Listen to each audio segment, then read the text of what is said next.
네, 반갑습니다. 갑자기 영상을 찍게 됐는데요. 갑자기 영상을 찍게 된 이유는 뭐냐면 밖에 지금 눈이 너무 많이 와서 수요예배 후에 교사 모임이 어려울 것 같아 지금 영상으로 대체하려고 합니다. 그래서 이번 주는 영상을 통해서 우리가 공과 공부를 함께 준비했으면 좋겠고요. 수요예배 후에 사실 비대면 수련회 회의도 해야 하는데 비대면 수련회 회의도 길어질 것 같은데 그렇게 길게 하면 저녁에 지금 도로나 돌아가실 때 길이 너무 위험할 것 같아서 오늘은 불가피하게 좀 영상으로 공과 공부를 대체하고 수련회 회의는 내일 온라인으로 하든지 아니면 다른 방법을 강구해서 하든지 어쨌든 내일 수련회 회의는 하는 걸로 방향을 잡도록 하겠습니다. 그래서 오늘은 우선 영상을 통해서 공과를 함께 보시죠. 자, 오늘 함께 나눌 공과는 국어입니다. 책이 없으시면 스캔 띄어서 붙여서 올려드릴게요. 그거 보고 하시면 됩니다. 자, 국어 천국에 있습니다. 자, 아이스 브레이크를 보면 회원 가입의 조건이라고 나오네요. 그래서 네 군데의 장소가 나오죠. 메이저 리스 선수협회, 메이저 리그 아닌가요? 네, 뭐 메이저 리그 못한 것 같아요. 메이저 리그 선수협회, 그리고 서울대학교 국회의사당 멘사. 자, 이 장소에 들어가기 위해서 조건이 필요하죠. 먼저 메이저리그 선수협회에 들어가기 위해선 야구를 잘해야겠죠. 그것도 야구도 그냥 잘하는 게 아니라 선수 중에서도 좀 특출나게 잘하는 선수들이 메이저리그 선수협회로 들어가겠죠. 서울대학교는 어떤 사람들이 들어가죠? 네, 우리나라에서 그래도 공부를 좀 한다는 사람들이 서울대학교 들어가죠. 뭐 수능을 치르거나 또는 무슨 수시를 통해서 여러 가지 방법으로 서울대학교에 입학을 합니다. 또 국회의사당은 국회의원이 돼야 되겠죠. 선거를 통해 국민들에게 선출이 된 국회의원이 국회의사당에서 국회의원 자격으로 활동을 하게 되죠. 멘사는 IQ가 높아야 들어가죠. 150인가요? 네, IQ가 어느 정도 높아야 들어가는 게 멘사고요. 자, 아래 또 이런 질문이 있네요. 내가 정의원으로 가입하고 싶은 단체는 어떤 곳이 있습니까?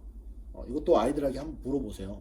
아마 특별히 생각 안 나 할 수도 있어요. 근데 그래도 한번 물어보고 아이들이 입을 열게 하는 게 중요하니까요. 한번 물어보시고, 저도 이걸 생각해 봤는데 특별히 저도 사실 가입하고 싶은 단체의 정회원 같은 건 없는 것 같아요. 근데 그래도 꼽자면 코스트코 정회원 또 없는 건데 거기 가서 좀 맛있는 고기를 양껏 한번 사와보고 싶네요. 근데 광주 전남이 없어서요. 어쨌든 이 아이스 브레이크 핵심이 뭐냐면요. 정의원으로 들어갈 조건들이 이 세상에도 필요한 곳들이 있어요. 그렇죠? 근데 하나님의 나라 천국도 그렇다는 거죠.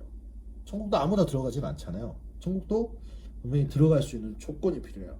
오늘 국어의 핵심은 천국을 들어갈 수 있는 조건이 무엇인지에 대해서 나누는 거예요.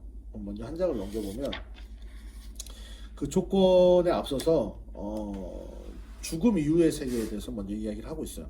그러면서 하루살이와 매미, 개구리를 등장시켜요. 근데 이 애들이 하루살이 같은 경우 이틀 이후의 세계를 존재하지 않는다고 얘기해요.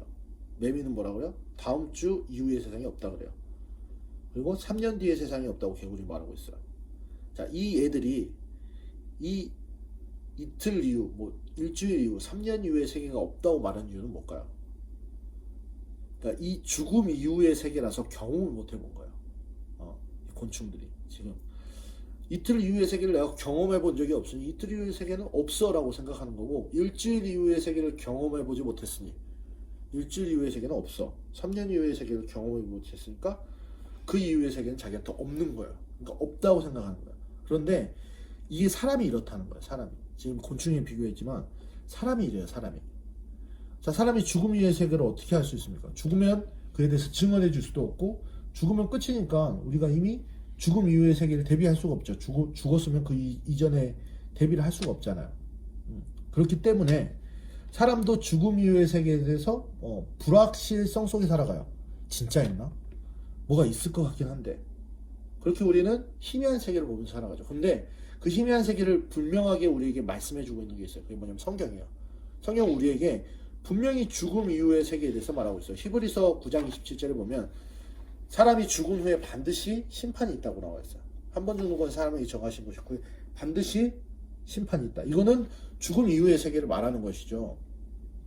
자, 우리에게는 죽음 이후의 세계가 있습니다. 특별히 성경이 말하는 것은 죽음 이후에 하나님의 나라, 천국에 대해서 말하고 있어요.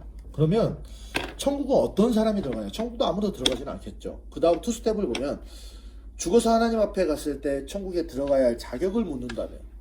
자, 이거는 이제 우리 아이들의 구원관에 대해서 드는 거야. 애들이 구원에 대해서 어떻게 생각하고 있는지, 얘들이 구원에 확신이 있는지를 이 질문을 통해서 한번 점검해 보시는 거예요. 자, A형, 난 법을 어긴 적이 한 번도 없었기 때문에 천국에 들어갈 수 있어요. 자, B형, 난 예수님도 믿고 나쁜 일도 하지 않았기 때문에 천국에 들어갈 수 있어요. 자, 이제 자기 생각을 아래다가 이제 적는 거예요. 뭐 A형이든 B형이든. 또 자기가 생각하는 다른 형이 있다면 C형, D형, E형 다 적어도 돼요. 한번 애들이 어떤 생각을 구원에 대해서 하고 있는지 한번 물어보세요. 그리고 애들한테 만약에 다른 답을 얘기한다고 해도 야, 너 틀렸어라고 지적은 하지 마시고 그렇게 생각할 수도 있겠구나라고 우선은 수용해 주시고 아이들의 생각을 이 공과를 통해서 바꿔주시면 되는 거니까 우선 아이들의 생각을 한번 들어보세요. 그리고 이제 다음으로 넘어가면 되는데, 자, 사람이 천국에 들어갈 수 없는 이유에 대해서, 사람이 왜 천국에 들어갈 수 없냐, 그 이유에 대해서 지금 나오고 있는데, 자, 먼저 하나님의 결론이에요. 자, 법정에서 지금 꽝꽝꽝 하고 있죠. 유죄하고. 근데 성경 말씀이 뭘 기록되어 있냐면 모든 사람이 죄를 범하였기 때문에 천국에 들어갈 사람이 아무도 없다라고 로마서 3장 23절을 말하고 있어요. 자, 우리가 세상에서 죄가 없다고 말할 수 있는 사람들은 있어요. 나는 세상을 살면서 정말 준법 정신이 투철해서 한 번도 법을 어긴 적이 없어. 그런 사람은 있을 수 있죠. 근데 하나님의 법, 하나님의 말씀 앞에 죄가 없다고 말할 수 있는 사람이 있을까요? 네, 아무도 없다는 거죠. 하나님 앞에서는 누구도 깨끗하다고, 내가 죄가 없다고 말할 수가 없어요. 그리고 이 죄는 반드시 우리가 대가를 치러야 해요. 그렇죠?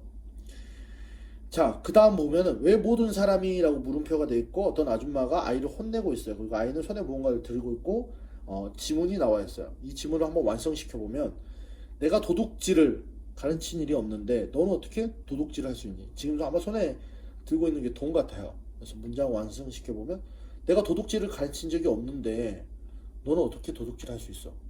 이 아이가 어떻게 도둑질을 할 수 있었을까요? 제가 그런 거예요. 제가 가르쳐주지 않아도 할 수 있어요. 왜요? 인간의 마음속에 이미 죄가 가득 차 있기 때문에. 이걸 우리는 원죄라고 하죠. 사람은 누구나 태어날 때부터 죄를 가지고 태어나요. 그리고 그 죄에 이끌리면서 살아가는 게 인간이죠. 그래서 유치원이나 초등학교 가면 누가 욕을 가르쳐주지 않아도 자연스럽게 아이들이 욕을 배우고 자연스럽게 애들이 서로 감정이 상하면 싸우기도 하고 그런 것들이 어디서 오는 거예요? 죄의 뿌리에서 오는 거예요. 자, 이어서 보면 결코 인간의 힘으로 무엇을 할 수 없다. 자, 무엇을 할 수 없을까요? 자, 구원을 이룰 수 없다는 거예요. 자, 내가 이렇게 죄가 있는 거 알았어요. 아, 그래, 나 하나님 앞에 죄 지었어. 그러면 나 이 죄의 문제 해결할 거야. 근데 인간 스스로는 이 죄의 문제를 해결할 수 없어요. 왜요? 너무나 큰 문제예요. 우리 스스로 해결할 수 있는 그런 류의 문제가 아닌 거예요. 자, 그러면 천국에 가기 위해서 하나님께서 제시한 기준은 무엇인가? 자, 오늘 본문의 이제 핵심 말씀인데 요한복음 3장 16절이에요. 3장 16절 말씀을 찾아보셔도 되고, 그리고 뭐 암송할 수 있으면 암송하셔도 되고. 이제 3장 16절에서 나타내는 구원의 기준은 뭐예요? 믿음인 거예요. 다른 게 아니라 믿음, 오직 믿음이죠. 자, 우리는 믿음으로 구원을 받습니다. 근데 밑에 보면 이런 질문이 또 있네요. 왜 꼭 구원의 기준으로 믿음을 제시했을까요? 그 네모가 믿음이에요. 자, 믿음을 제시했을까요? 자, 밑에 이 말이 있어요. 믿음은 사람의 능력과 관계없이 어떤 사람이라도 할 수 있는 행위이기 때문에. 자, 다른 행위와 달리 믿음은 그 사람이 어떤 사람이든 간에 이 믿음이라는 행위는 누구나 할 수 있는 거예요. 그러니까 구원의 그 자격을 모두에게 동일하게 하나님께서 주신 거예요. 그러면 우리가 구원받기 위해서는, 천국에 가기 위해서 뭘 하면 돼요? 믿으면 돼요. 믿으면 돼요. 나의 행위를 뭐 깨끗하게 해서, 또는 내가 무엇을 열심히 해서, 무언가를 이뤄내서, 성공해서 그렇게 구원을 받는 게 아니라 구원은 오직 믿음으로만 받는다는 것이죠. 이게 아주 간단한 진리이지만 기독교의 기초 진리죠. 그래서 우리 아이들이 혹시 구원에 확신이 없는 친구도 있다면 오직 믿음으로만 구원을 받는다는 사실을 우리 아이들에게 알려줬으면 좋겠어요. 그리고 한 장을 넘기시면 이 믿음으로 구원을 받는다라고 했을 때 아이들이 잘못된 인식을 갖는 몇 가지의 사항을 여기서 적어놨어요. 자, 먼저 첫 번째로 보면 아래 질문에 대한 답을 기록해 보십시오. 자, 이렇게 먼저 나와 있습니다. 예수님을 믿어도 나쁜 일을 계속하면 구원을 받기 힘들다. 맞나요? 예수님을 믿어요. 근데 계속 내가 나쁜 일을 해요. 그러면 구원을 받기 힘들까요? 애들 입장에서 어려울 거예요. 근데 어쨌든 여러분, 구원을 한번 받으면 취소되지 않아요. 아시죠? 구원은 하나님께서 한번 인치하셨으면, 내가 구원을 받는 하나님의 자녀로 삼아주셨으면 그 구원은 떠나가지 않습니다. 내가 나쁜 일을 한다고 해도. 근데 이 나쁜 일을 정당화시켜서는 안 되겠죠. 당연히. 다음을 보면은 구원을 받은 증거는 행위를 보고 알 수 있다. 자, 구원을 받은 증거는 행위를 보고 알 수 있습니까? 제 모습을 보니까 아직 구원을 안 받았네 라고 이야기를 하고 있죠, 아이가.